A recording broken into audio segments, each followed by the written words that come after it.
Even normal Marcus here, back again with another video, back again with the VR180 video. And in this video, I'm at my local sort of park, Robinswood Hill in Gloucester. And you can see a nice little view here, sort of the sun is kind of going down a little bit. What time is it? Just gone 3 o'clock in the afternoon. And I thought I'd kind of test the camera because I'm kind of disappointed, but I want it to be good. So I'm going to give it another chance. I'm testing out here. I'm going to check the footage when I get home. Hopefully it's going to be good. We'll see. I'm not using the audio from the camera itself because it's a little bit windy, so I've got a little lapel mic on just to kind of help with that, so we can hear some nice audio from me, because you know, I know how you guys love listening to me talk. But let me know what you think. Look around. What do you think of the quality? Look at the trees, look at the branches, look at the ground, look at the dirt, look at the pebbles. Does it look compressed? What I'm going to do just a short video, just like 5 minutes long. I'm going to export this as ProRes, 120 megabits per second, the highest quality, and I'm going to test this. So that's what you're going to see here. So we shall see. Interesting enough, when you start this off with the app, you can't then press the button on the camera to stop the recording. You have to press it on the app to stop it. Bit of a pain. Imagine actually if you disconnect the app, you can stop it. Hopefully, but that's a bit of a pain. Also, the memory card's fallen out a few times because the little flap that's on the side is a bit sort of flimsy, as in it's kind of tied on quite well. It's not going anywhere, but it kind of undoes quite easily. And the memory card itself sticks out by like a millimetre, so you can quite easily kind of press it to knock it out. So one to be aware of if you use the camera. The hinge seems fine, there's no issues with the hinge, it's been working fine. Flicking it in and out, I imagine maybe potentially over time there might be some issues there, but it's okay. It's got a nice tripod mount, which is good. Battery life isn't amazing, runs for about 40-45 minutes.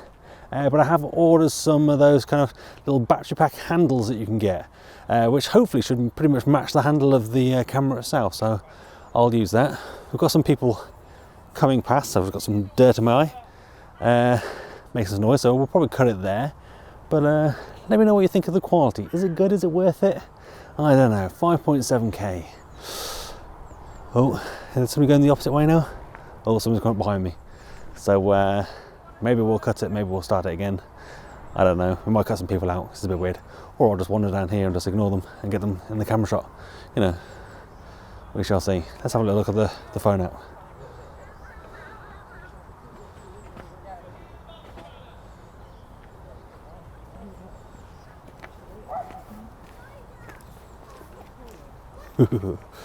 Getting other people in the camera shot. We are in a public place, there's no expectation of privacy. Get some good 3D depth and some good testing, good tracking. So let's get a little bit closer here, shall we? We're going to get to about, as I say, 5 minutes worth of testing. Let's go about another minute's worth to go. Should I pretend I'm on my phone? There you go.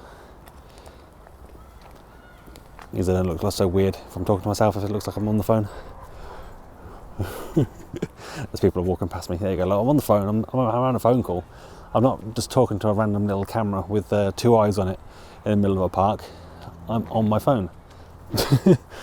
But yeah, so hopefully it's quite good. I'm hoping the quality is good. I'm hoping some updates will come to fix some things, because at the moment you can't do time lapse, you can't record in 4K 60 frames a second, which was advertised, you can't live stream, you can't adjust the ISO or the shutter speed or anything like that. Even the editing options are really limited on the Android app specifically, and on the Android app as well, you've got things missing like turning off the camera beep. You need an iOS device to be able to turn off the camera and beeping, otherwise this thing doesn't shut up. Literally, it beeps when you open the lenses, it beeps when you shut them, it beeps when you turn it on, beeps when you're recording, beeps when you stop, and it's loud beeping as well.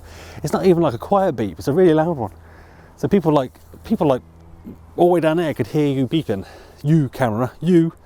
So there we go. How long are we running for? I only wanted about 5 minutes. There you go, 5 minutes, 2 seconds is supposedly this recording. It might be a little bit longer, a little bit whatever, but let me know what you think in the comments down below. If I post it there, I might post it just on Facebook maybe. But give this video a thumbs up if you liked it, share it, like it, subscribe on my YouTube, youtube.com/Remarcus is me, and that's me done. I'm out. Have a virtual 3D 180 high five.